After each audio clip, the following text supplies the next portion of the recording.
AFL Fantasy is back for 2026. If you're hearing this episode, the site is finally live. I, for one, appreciated that extra little break, but it's time to switch on those fantasy cogs. It's time for the weekend wash-up. Get around him! Get around him! Push up! Oh, and he's talking a bit of trash too! What a joker. He's coming off. Get him back off. Get him off. Get him off. Get him off. Rocket. We can't hear. That's Justin! That's what I'm talking about! That's why he's in me! That's why he's the GOAT! Yes, that's right. It's that time of year. We are back again. As always, I'm your host of the Weekend Wash-Up, Matt Craig. And joining me once again this season is none other than the man they call David Bushell. How are you, mate? I'm very good, mate. We're back again, season 3. So yes, true. Been a good break, as you said in the intro there. But yeah, we're back a bit earlier than usual, I would say. Back a bit earlier than usual and upgrading.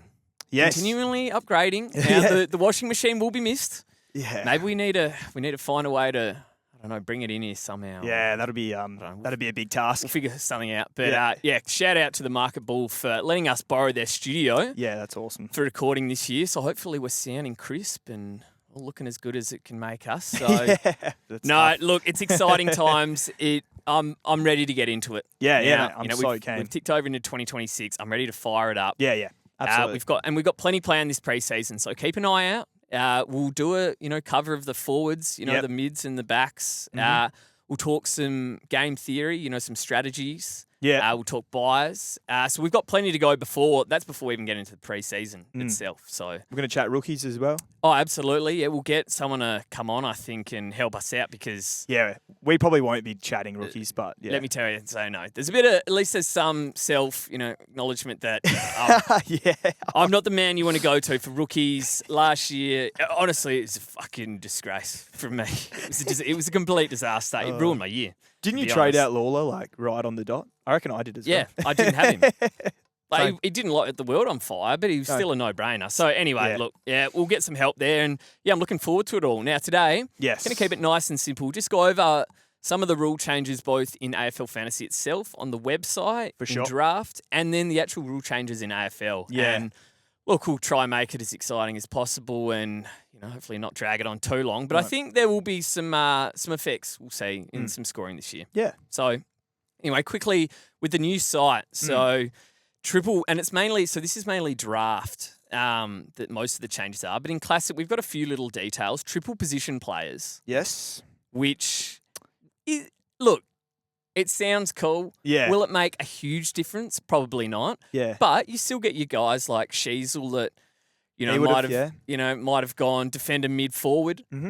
Caleb Daniel was another example last year. So look, I'm sure they'll pop up then throughout the season this year. I mean, and we speak about flexibility. Yeah. I mean, imagine that in draft. Yeah, true. Defender mid forward. So it's probably a big one for draft, mainly more than Classic. Yeah. That'll be interesting. Improve trade flows, which, let's be honest, don't want to go the early crow here. Yeah. So we haven't tested it. We haven't used it. Yes. It can't be any worse, can it? Oh, it can. It can. Oh, it can. No, surely not. It was nothing worse than you've locked out one of your trades and there's a laid out or someone's in a vest, which at least, hey, we won't have to worry about that. But there's a late change that you go on to adjust your trades and sometimes you genuinely need like an hour to not get that fucking error message. What would it say, like something about your utility not being able to swap with, it was especially when someone in utility, which was how you were using, like, I've got doing PTSD DPP saying trades. like util, I swear. Completely useless. So anyway, from what I've heard, that's going to be back. Okay, well that'll be huge. That'll be huge. That will be massive. Yeah. So hopefully that all works nicely. Now, maybe the biggest rule change I'd have to say here, the time on ground threshold rule, which is an absolute game changer. Yeah, that's big. So in drafts, we've had it for a little while that we have a 25% time on ground threshold rule, which is really just for, your severe injuries that are true, weekend ruiners. 50% is a bit generous. Oh, yeah, come on. What are we doing here? I mean, fucking hell. Trying to take luck out the game completely, are we? I need a bit of luck. Yeah. I mean, you still lose the You get the massive price drop, all that, and you have to trade them anyway. Well, see, that's the thing. Like, it's not like, oh, my player went down in the first quarter. Oh, no worries, time and ground rule. You know, I'll be fine. No, you're still cool. When next week you're lighting 100 grand on fire, you've got a forced trade. I mean, you're fucked regardless. Yeah. You know, if we're being honest. Yeah. But it's nice to take the sting off, you know, that single digit I agree. score, which we've had a few of. Yeah. So 50%, it's a controversial number for sure, but it's still... Well, I think it'll be interesting. I think we'll see some people that are fit that don't make 50% with the time and fifth, ground rule, which we'll speak about later with the interchange. the interchanges and sub rules. But yeah, I don't know. And well, the biggest one it would have been helpful for was the subs. Because your rookies, you know, we're going to get the vests and you go on the weekend, you're going into a game of footy going, shit, I'm starting this rookie, could be named a vest for all I know. Yeah. So anyway, we don't even have to worry about that. So it's really mainly, hopefully, just for injuries. Yeah, fingers crossed. Introducing foes. So if you want to keep an eye on maybe your friends in the fantasy community that you're not in a league with, you want to, you know, boost your confidence a little, I'd, you know, follow us and you'll probably knock us off most weeks. Especially when it gets down to the last few rounds, I'll definitely help. There's a full capitulation for me with Rowan Marshall. Something to go horribly wrong. So, look, that's a bit of fun. And then comparisons to the best. Yeah. Who knows? Maybe that's us this year. So see how you stack up to the fantasy elite so you can see comparisons to the top 1% and top 5%. And then also to go with that, the live round benchmarking. Yeah. Which is really cool to track your performance live with real-time comparisons to the top 100 and top 1,000 coaches each round, which would be cool to know, you know, how you're going. Nah, just for sure. how shit my team is, you know, after a couple of games. And yeah, that will be very interesting, actually, just to see where you're at and test the mental willpower over the weekend. Yeah. No, that will be handy. And tell you, when it's down to the cap race and maybe late in the season, it'll be really interesting. That'll be cool. That'd be really cool. Live benchmarking. Hopefully we're amongst it still. Ranking icons. Yeah. Here we go. This is the news we've been waiting for. Do you reckon they go back that far or? Yeah, they do call it the weekend washed up. Finished in the top 100 before. You finished in the top 100 before, Dave? No, I haven't. Unlucky. So the famous fantasy hat icon will remain with you for all to see on the rankings page. So you just got to do it once. Do it once and then, you know. You're in. Yeah, you're in the club and they can't beat you out. So that is very cool. That is really nice. They're probably, like, when you think about how many people have actually got caps, it wouldn't be more than, you know, you'd have a lot of repeat cap winners. I wonder how far back they, being serious. Classic, I Yeah. think. Or as long as they've been doing caps, I don't know. Yeah. So, I don't know, 600, 700 of us out there. Yeah, probably. It's definitely some repeat offenders. So, yeah, no, that'll be very cool. Curated stats. Now, this is actually very helpful. So, the Stats Center, I couldn't get my head around this last year. Like, when we were doing our Wednesday reviews. And you've gone through numbers. I couldn't figure this thing out. No. Like, you got to go to Coach's Corner and all these. Can we not just have one page where we've got, you know, all the stats available? And I'm assuming that's what we're going to have now, and you can just pick what stats you want to see. For sure. So, yeah, that'll be ideal. That's going to be good. Honest. Yeah, that'll be cool. Opponent views. So the matchups page will now clearly show a placeholder for traded in players that are yet to play. Yeah. So, I mean, we were playing a guessing game for a lot of it last year. Why is this bloke's captain got 0? Obviously, he's traded him out and skipped it. So it was just a bit of a mess. So hopefully that is all fixed up now. I guess, I don't know. Like, are you really going to go and see that and copy trade? Yeah. No, I don't. Or it would only be after they lock out. I don't know. We'll see. But hopefully it fixes it because it couldn't be worse than it was last year. No, it'll be good. I'm sure. Trade history insights. So this is cool. Track your trades like a pro, they reckon, including detailed breakdowns of how each player has performed since joining your squad. Once again, it's going to be some hard truths exposed here. Yeah, we'll be looking in the mirror a fair bit come the end of the season. Yes, there's going to be some trades that I don't really want to look back on. But, yeah, no, that'll be very cool. And improve league history. So this is cool. Just relive the glory of heartbreak with access to previous winners, ladders, and results from your league's past seasons. So a bit of bragging rights there. Yeah, that's nice. And look, I'm assuming this news will be out now, but as we're recording this, the game actually hasn't been released. You know, we're still waiting for that. But a little birdie told me the overall prize is could be spectacular this year. Okay. We're talking 6 figures. Oh. Now, I don't know if we're talking... I might have to try this year. Really?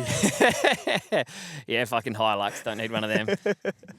So I don't know what what it's going to be, but apparently it was, it was good. So, plenty to play for this year. Alrighty. Maybe this is our year.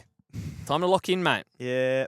No more messing about. No. So plenty coming in classic there. Yeah. Quickly, so draft as well. Yeah. Plenty of new stuff to look forward to here. Mm. So a lot of it will be like your keeper leagues. I'm assuming with stuff like your draft pick trading, which Okay. they brought in, future pick trading, which is Cool. definitely your keeper leagues. Yeah, that's cool. And pre-draft trading. So all of this, I assume you're not really going to be doing that in your redraft. But yeah, in your keeper leagues, you've got plenty to go for there. That's fun. But I'm keen to see how this live draft trading works. So they reckon love a bit of on-the-clock action. Now you can trade picks and plays during your live draft. Now, particularly helpful for slow drafts. Now, I wouldn't put my worst enemy through a slow draft. But I tell you, if you're heavy on a position, like maybe Yeah. there's a couple picks you're like, oh, I don't fancy anyone here. Do you reckon they've Some tested live? this? I don't know. Because I hope they have. It could completely break the Because system. we've had couldn't some draft. Yeah, we've had some nightmares, drafts haven't we? where it's gone real badly. it? Yeah, that is true. And it's glitched out. And imagine doing like a live draft trade. And it just breaks the whole system. That's a valid point. Hopefully they've got this right. But I mean, yeah. it's a very cool No, concept. but it's cool either way. Uh, I'm not- So new this year, this is probably a big one, Dynasty League. So this Yeah. is very cool. So we've got our keeper league. That, yes. we've been playing and look, we've been looking at, can we bring a couple blokes in or like, do we need to reset it or, what have you? Well, this could be a new one to try out where basically you are managing an entire team list. So Okay. it's not like you've got your 14, 16 keepers, whatever it is.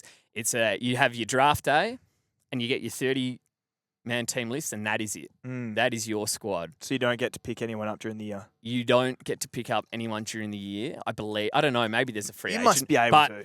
in between, seasons, you keep your full 30-man squad. Right. Okay. And then if you want to make new pickups the next year Yeah. in your rookie drafts, what have you, you've got to clear spots on your list wow. and pick up new guys. So I don't know, that'll really bring like future picks and all that kind of trading into it. And do you want to go long term, short term? We'll have to make a league for that. That'll be. I think we've the got to draft give it for a go. that will be so fun. Oh, yeah, Like, it'd be that- the biggest thing ever. That is massive. I mean, you're deciding Imagine the next 10 mucking years. up your draft in that. Then you go. You're ruining You'd your have next to- 15 years. You'd have to find some dedicated coaches because otherwise you'll find some ghost ships. Oh my very god! quickly, Yeah, like, genuine 6-year ghost ships. Yeah. No, so always on for your keeper and dynasty league, so you don't have to re-invite everyone. That'll be nice. Nice. After this year, injury replacement slot improvements. So I think they might have actually they introduced. did have it last IR year, last but year. there was some big glitches with that. Yeah. Yeah. So look, that's been available in a lot of our other draft formats. So Yeah. if they can get that right, that would be quite cool to have as well. Play history important. So once again, it's your league's history. That'll be very cool. Mm. Now this is another big one: public mock drafts. Yeah, that's gonna be good. So that's if you've ever done, an NFL fantasy draft, or that's, you can play a mock draft against the average draft picks. Or in this now, you can do it against real people That's and, do a little trial draft and, see where everyone's at in terms of rankings. Because Yeah. you can go into draft night with all the rankings that people like us will do and Yeah. make off the top of our heads and, it'll be completely fucking wrong. So It will be wrong. if you want to see where players are actually going, yeah, that'll be a handy way to I'm prepare. going to put some serious effort into that, but it will be wrong. Yeah, we'll try. We'll do it our best. Bonus points for big scores. Now, add a bit of spice to your league by letting the commissioner set a bonus points target.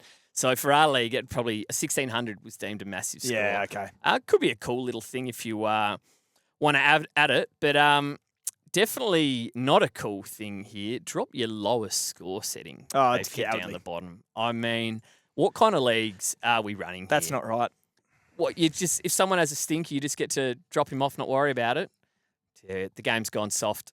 Yeah, The game has gone soft. That's not right. No. So, no, you've got to take the sting of that bad performance. Sorry. Yeah. No, absolutely. plenty to look forward to. I'm looking forward to draft season. I'm looking forward to preseason classic kicking off. There is plenty going on. Now, over in the actual AFL rules, once again, as we know, the AFL like to fuck up the game continuously.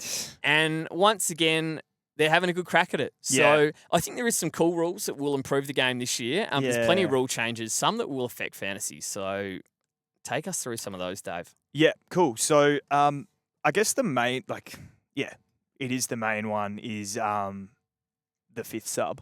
or the fifth man on the interchange, and Yep. rather than the sub, it's now fifth man on the interchange. So, Yep. as we were talking about before, in terms of maybe someone might play under 50% game time, but they don't. They just they're just not really playing much. So I think the way I look at this one is how a coach is going to go about this. You're going to have in every team like 12 to 15 players. yeah, They're your guns. They're on your best side. They're going to help you win. Yes, They're not going to play less game time. no, They're going to still be at their 80, 85%, whatever they were before, Yeah. your gun midfielders. you're gonna have some guys Yeah. playing 95s. You're going to have your key defenders and key forwards play 95 to 100% time on ground still. yeah, So, but this is an extra 120 minutes on the bench suddenly. Who's that going to be shared between? It's going to be that bottom kind of 5, 6, 7 players on the list, yeah, especially some of our rookies, and especially if they want to get them through the season. I think we don't have to worry about the sub-vests anymore, which is awesome in terms of rookies. yeah. It's great. So I think in general, cash generation from maybe your 230 Ks, yeah, we don't have to worry about vest scores hurting them. So that might help there. But I think as a ceiling, I think a lot of rookies are going to be playing less time on ground than perhaps they were this year. And then, of course, you got your Hugo Garcias of the world. your piss Well, hands of the world. Yeah. Oh, come on. Hugo might be watching, mate. Joking. No, but that's starting off strong. No, but the Hugo Garcias of the world. I hate to point it out, but I reckon he averaged almost 50% time on He ground. would So bowl me over in one touch, so it's okay. But yeah.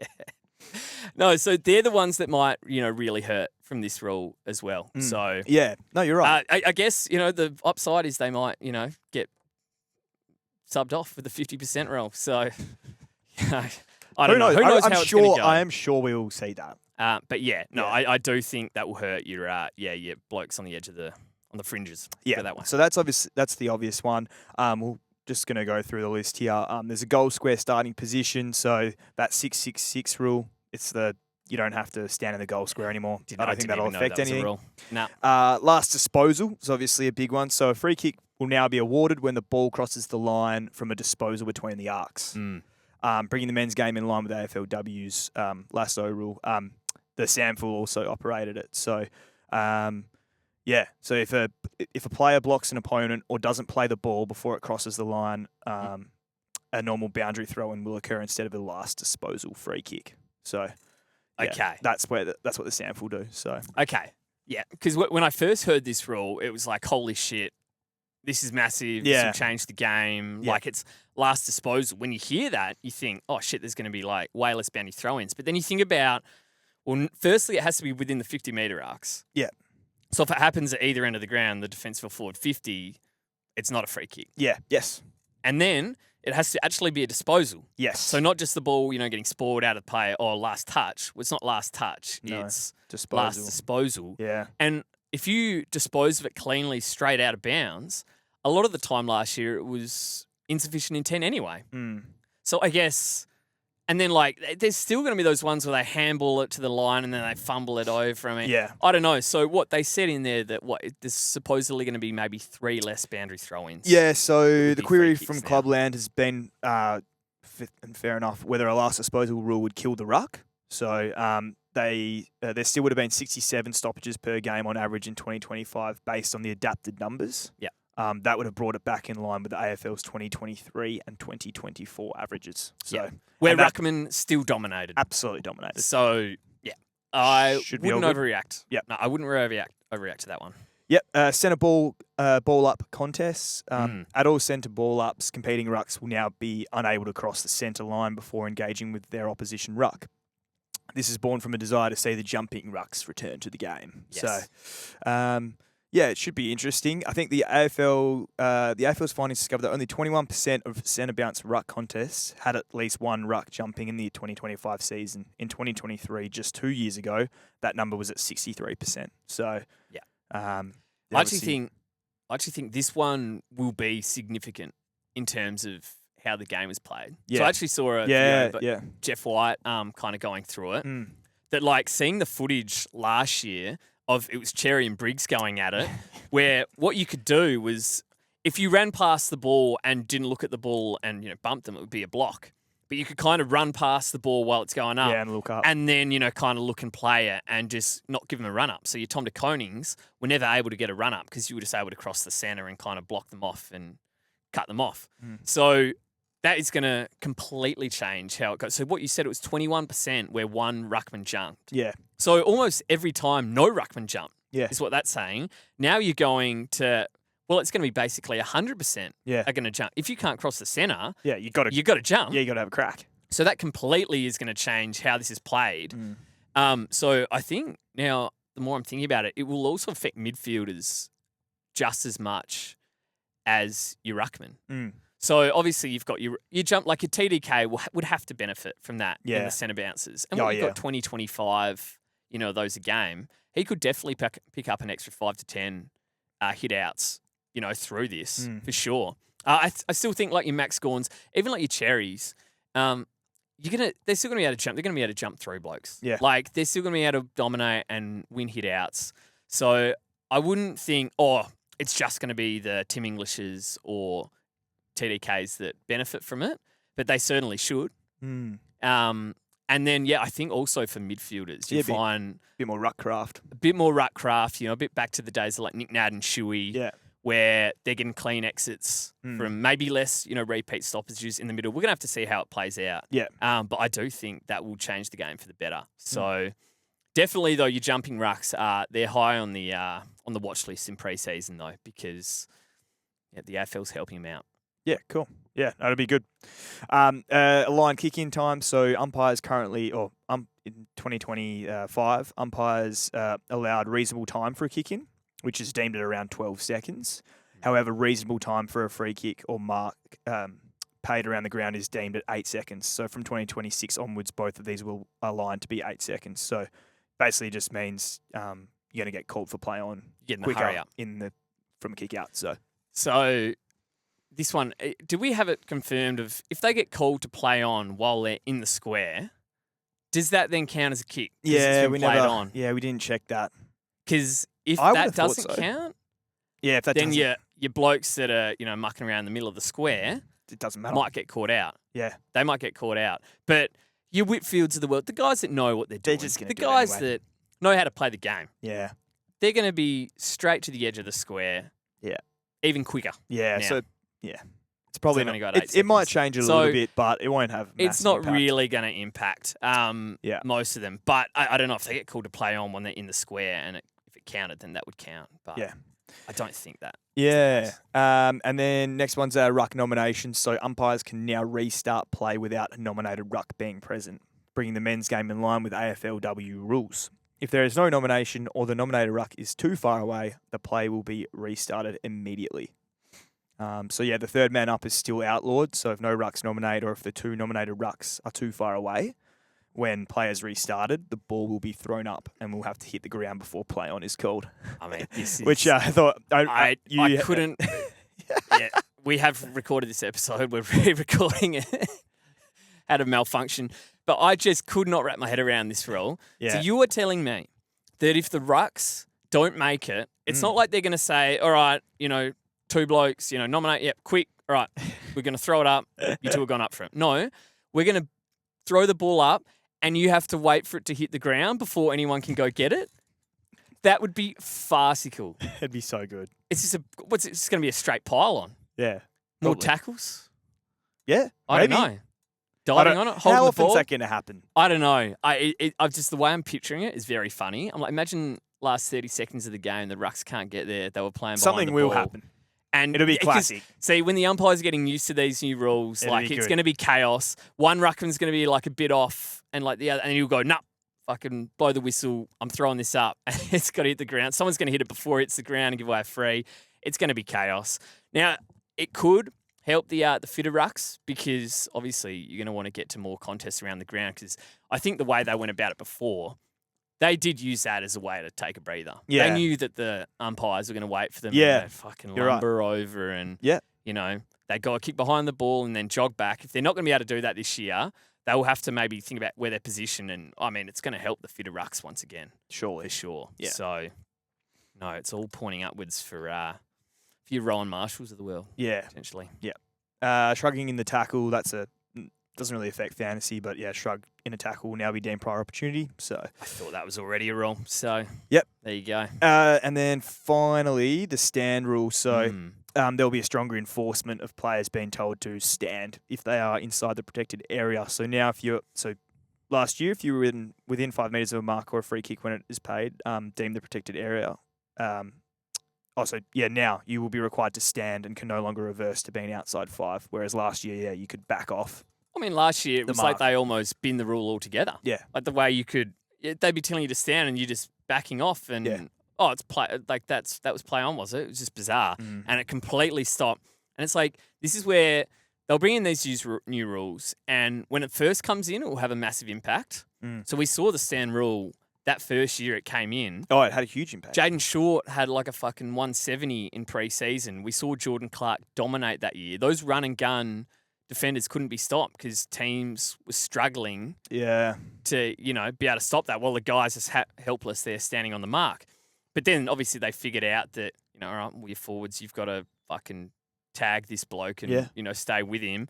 Guys on the mark, drop off, don't let them, do that quick play. So whether this, sends it back into a bit of chaos early in the season, maybe. It could help your run and gun defenders. We'll have to see. I think it will. Yeah, I don't. It definitely doesn't hurt them. So because they were quieter last year as well. Yeah, they were. Your Shorts and some of them Clarks. definitely. Yeah. So yeah, that will be one to watch definitely in pre-season to see if it's having an effect. Yep, that's it. No, awesome. Well, let's end it off with a little bit of a fun exercise here because sure. we've found a little team picker and we've had to dabble in we've got a salary, we've got the player positions and prices. Let's hear our first 3 players picked in 2026. And David, as a man who called NWM your lock last year and then didn't start with him. I've just got to go with my... Yeah, I've got to go with the gut. We've got to pick these players. This is the gut. This is your gut picks. Gut feel picks. Some of them are a bit cowardly from me, to be honest. Well, no, but that's fine. But that's all I'm asking is your first 3 players picked. I don't want you to lie. No, okay. No? So give me your first player pick. My first player pick was very, very easy, and he's 230k. It's Jagger Smith from the Blues. So, well, you say he's very easy. I actually forgot he existed and didn't pick him. So, did you not? No, but he's in now. Yeah. No, that's he's got to be the most picked player in the comp. He will be. I mean, if he's fit and playing. That's a no-brainer. granted. Sorry, if he gets to round. No, of course. 1. Yeah. In January, he was your first player picked, and that's absolutely fair. Yeah, exactly. So, how about you, mate? No, so my first player picked, and I saw some people arguing on the Twitter sphere that this man shouldn't be Twitter picked. sphere. Oh, Jesus, some fucking maths experts out there. Harry Sheasel. Okay, nice. Now, I understand that he's probably priced close to his max, you'd say. There's not much meat on the bone, not much value there. No, probably not. The next best forward we're looking at is maybe Adam Treloar or Christian Petracca, who both have buys. And they're both priced at about 90. They're both got hamstrings that are about to fall off the bone. Yeah, no, you're 40 right. years old. I mean, he is, in drafts, he's your number 1 pick. Yeah. By a mile, by a landslide. If you're in a Easily. draft and Harry Sheasel isn't taken first, Yeah. stop the draft, kick that player from the team, from the league. Make him and do the fucking punishment. restart it. Yeah. Make him do the punishment and restart it. Yeah, Because it's a you're right. disgrace. No, No, you're right. it's a walk up number 1 pick. But in fantasy, I'm willing to pay that without a shadow of a doubt. No, I agree. You've got to pay up for somebody. And here's the problem. Over half the comp has an early buy. And you're not paying up for blokes with the early buy. Yep. You're not doing that. Because they've got a 50 banked in. They've got an injury 0 banked in. Yeah. So Harry Sheasel, no early buy. We saw the bloke have 54 disposals and 186 playing as a pure midfielder. Yeah. Which is surely the role he's going to be playing this year. He's locked in the midfield in pre-season. I think he can average 120. Yeah. I think there's going to be multiple seasons in his career where he averages 120. He's going to be an absolute fantasy pig. And this is just don't overthink it. Yeah, surely you don't overthink this pick. He's not going to get worse. If anything, he's going to get better. I reckon he was priced around this mark at the start of last year as well. Yeah. Look, it probably wasn't Because he had pick, he had that forward, shitty forward Yeah, mid-roll. but And he was still a was good. Yeah, he was still good. Yeah. I mean, now I think he's going to be pure guts. Just pick him, please. Yeah. Like, who else are you going to pick? Well, for me, I think he picks himself in the forward line, Sam Flanders. Oh, yeah. Yeah, so what's he priced at? Like 68, I think, now. So It's a piss take. he's moved over from the Suns to St Kilda, and you'd expect he goes straight into the guts. So for me, what's he going to average? Like 90 at least? 95? That's got to be the baseline. Yeah, that's the baseline in my opinion. Right, like he's going to spend at least half the time in the midfield. You'd think he's going to be pretty much a full-time midfielder. Yeah. I mean, if Jack McRae got to come in and be a full-time mid, Mm. Sam Flanders surely gets a go. Yeah. That's what they recruited him for. So there's even upside to go. I don't know if he can go Bailey Smith levels, Yeah, that's extreme. but he could be probably. He's one of the only guys I think that could actually push Harry Sheasel to at least Yeah. be no, a I second agree. forward He'll that- be a top 3 or 4 forward in terms of draft picks. Well, I think that's where it's interesting, Yeah. right? Because where do you pick him in draft? The guys that picked Caleb Daniel last year, Yeah. absolutely deep fried. Yeah. Because in Classic, no brainer, made you 300K. Yes, we got stuck with him longer than we would have wanted, Mm. but whatever. He did his job. Whereas in draft, sure, you had a good start. He killed you. Yeah. If you use the second round pick on Caleb Daniel Mm. and you were getting 60s and 70s by the end of the year, it hurt. Yeah. So there is risk in draft. Okay. But I mean, also Yeah. there's upside. But yeah, So he's straight into my side in Classic though. So yeah. Yep. How about you next? no brainer. So look, my second, there's a little bit of bias here, but Jai Caldwell. Nice. He's returning. Yeah. So look, and a lot of people got burnt last year when they finally cottoned on, brought him in, and the hammy went Yeah, that hurt. first game. that that would hurt. hurt. So a lot of people might actually avoid him because they were burnt by him. True. The old Connor Rosie effect. Yeah. Well, don't let your biases hurt you because I was on him early last year and watching him play fantasy, it was a lot of fun. Yeah. Don't really have to worry about a tag. No. No worries about a tag. He tackles, Yeah. which I love to see. Shout out to Tom Green.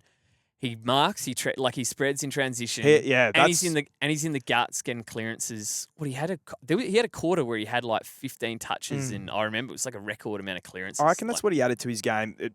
I know the clearance, but the marking, spreading Yeah. out of packs and stuff like that Yeah. last year. No, so he was So- a walk-up 110, 120. I think my favourite stat was when he had 60% centre bounces, It was something which crazy. was either he's in the actually pure guts, not playing Yeah. forward, or he Yeah. doesn't get injured. Mm. He averages like 117. And he was just a walk-up 110, 120 Yeah. with a ceiling. So, yeah, look, he's priced at 103, I think. I think there's meat on the bone. Doesn't have the buy. Yes, he's injury-prone, but we'll cross that bridge when we get there. Jai Caldwell is locked in my side at the moment. Love that. All right, my final pick, and yeah, speaking of the old, Connor Rosie effect, my third pick, Connor Rosie. So Oh. yeah, he's obviously defender mid this year, priced at 104. So no early round buy is a big factor. And to be honest, 104, I think he can push that up to what, 110, 112. I'm just thinking. So you didn't want to pick him last year, priced at 99. Yeah. Now he's at 104, and you're all aboard. Yep. No, you got to learn from No, previous mistakes. I agree. No, I no, agree. yeah. No, we both made this mistake. I get that looks a bit off, and I can see that. But it's look, for me, it's a big thing with the early round buys, like not being on that early round buy, basically. So, and he's a defender. You've got to pay up for someone, and Yeah, there's got to be a it's couple like- people that yeah. you have to pay decent it's like price we for. said with Sheasel, and there's meat on the bone here. I think there's upside. So for That's sure. what I'm thinking. I mean, yeah, the only thing that looked shit was us not picking him last year. That was stupid. So I think it's a great option. Yeah, so we'll see what Obviously. happens. But yeah, how about you, mate? Final one. Yeah, this last one it doesn't feel right. It's dirty. Leaves a sour taste in the mouth. Well, you say that you've had a sour taste in the mouth from this bloke, but I haven't. Caleb Sarong. Now I know some people have been burnt in a bad way. Yes. I think I owned him. The only time I've ever owned him was a couple years ago when he had that breakout. I actually had a good year. Yeah. And it was mainly due to him. I think he averaged like 107. Like he was dominant. He's shown he's got a ceiling, right? We've seen that. Okay. The tags are the concern. Yeah. And last year it got ugly. I don't know how you score 40 in a game of football playing in the midfield. No. I really don't. No. Like just tackle someone. Like if he can just get those to 70, he easily pushes back to 100 because people got on board last year when he was cheap and when he had those fixtures lining up Yeah. where there wasn't going to be tags and he killed it. Yeah. He had a couple of massive ceiling scores. He had a 147. Looking at his early fixtures here, yes, he's got Geelong in round 1 who do tag. Now, often teams don't tag early in the year, so that's something to maybe consider. Okay. But even if he gets tagged there, surely round 1 he'll be up and about. If he can just get a 90 there, Yeah. his You think fixtures he'll- open could up. go well. He could have some monsters to come after that. We know he's got that ceiling, and price at 92, I think he goes 100. Okay. We know he's got the ability to go 107. We've seen it. If Hayden Young is fit and healthy, there's someone who could get tagged as well. Yeah. So I don't know. At 92 with no buy, I like it. Especially I because hope it can't go wrong. Especially because there'll be some round 6 or 7 just drops a 30 to 40 and it'll be a great episode. We'll get a good episode out of that. Some content. No, well, look, that'll do us for this episode. But speaking of content, we've got plenty of stuff to get into. No, absolutely. I'm keen to dig into the positions a little deeper, Yeah. find that value out there. Mm. I think also keen to just get some, even the match sims, even when we've got 16 midfielders running around out there, just get footy back. Nah, I think be we're good. keen to have footy back. Yeah. So I look forward to getting in the booth more with you, mate. Yep. And plenty to look forward to. Yeah, keen. Well, have a good one, guys. We'll see you next time. We'll see you soon, legends. Catch up.